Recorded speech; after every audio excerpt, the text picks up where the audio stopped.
શિષ્ય જપ કરવા બેઠા, પણ તેનું મન લાગ્યું ભટકવા.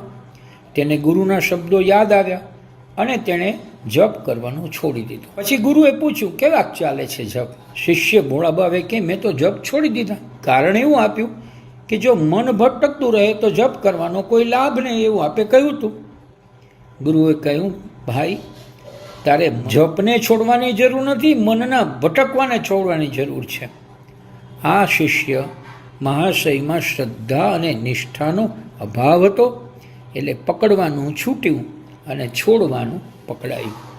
અને સંત શ્રી સમર્થ રામદાસ સ્વામીએ શ્રીરામ જય જય રામના 13 કરોડ જપ કર્યા અને સર્વ પ્રાપ્ત કરી ભગવાન સ્વયં તેઓના ગુરુ બન્યા. આ 6 માર્ગો ઉપરાંત એક પ્રબળ ઉપાય છે મનને શુદ્ધ કરવાનો.